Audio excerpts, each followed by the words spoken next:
Kashif, it's a real pleasure having you here today. Thank you for your presentation. Thank you so much. Before we dive into the questions, maybe you can give us a little bit more background about your profile and area of expertise and the company you're coming from.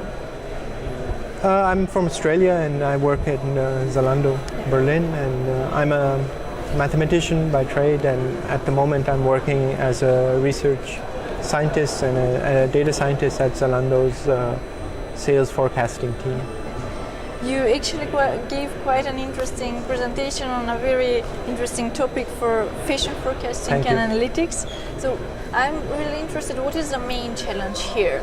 The main challenge in some sense with forecasting fashion, unlike say other articles, is that fashion articles get out of fashion, and so the newer things that come, you have very little data about them, and so it's very difficult to forecast how well something new will sell because you don't have any data about it. It's completely new, and so that's the challenging aspect of fashion forecasting. Yeah. So at Zalando you're actually analyzing great amount of data and a lot of novel data. As you said, you need to know how to find the new data and actually handle it. So what would be your recommendation for companies, how they can actually handle novel data? I would say, I mean, the way we're doing it at Zalando is to maintain data via this streaming process, which is that we have an internal bus over which all the data that is being generated goes through, and then different clients can connect to this stream and get the data that they want and store it as they please in a more or less real-time fashion. And so that's one use case. It might not work for all companies because of certain aspects.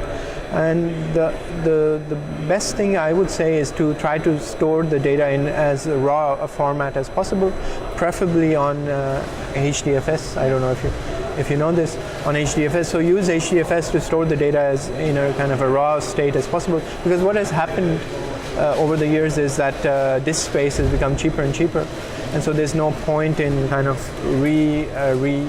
saving data, saving on disk space. And by using this kind of a dynamic file system like HDFS, you can keep storing your data as it comes in the rawest format, and then write APIs that utilize that data so that into a much less raw format. And the cool thing about this idea is that if there's been any mistakes, any human mistakes, because of the way you're storing it, you're not overwriting anything, you can go back and fix those mistakes, and you don't lose data in that sense. And because you're storing things as well without erasing it, you also have what's called history, and so you can do more than just storing things in a database and overriding it. So that would be my advice. What is quite impressive that you've actually managed to boost performance by predicting millions of products. So can other companies do this, and how can they achieve this as well? Yeah, I mean, the way we've done it is especially when because the business people need the forecast every Monday morning, and so and we have about 300,000 products that need to be forecasted, that need forecasting run on them. The first thing that we did was try to make sure that the models were super simple, so they run very fast. So you can try to do that. And the second thing, by moving to AWS and having microservices, is that you can scale those out horizontally, and so that helps a lot in speeding things up. Finally, I think, you can also, instead of aggregating, running forecasts for each model, you can also aggregate them. Like similar models will have the same, similar articles will have the same forecast. So you can aggregate things and reduce the number of forecasts that way as well. I guess, does that answer your question? I don't know. Yes, more or less, thank you.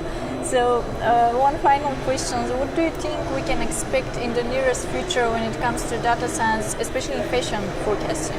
Yeah, in fashion forecasting, I think more and more we're going to use more and more image data. At the moment, we're using just the kind of the features of the article, like its size, color, and things like that. But we'll start to use more image data. We'll start to see forecasts being done on a kind of daily, maybe hourly basis, and I think you will also see the use of the text and social media, like features from social media, especially for fashion, being used as well for the forecast. And finally, I think we will see this idea of kind of algorithms that steer the discounts for some particular constraint in real time, using ideas from reinforcement learning as well in fashion forecasting. Well, I think that's coming up. Challenging but exciting future. So thank you so much. Thank you for contributing today in this field and being here. Thank you so much. It was a real pleasure talking to you, and hope you enjoyed the rest of the day. Yes, yeah. Thank you. Thanks. Thanks.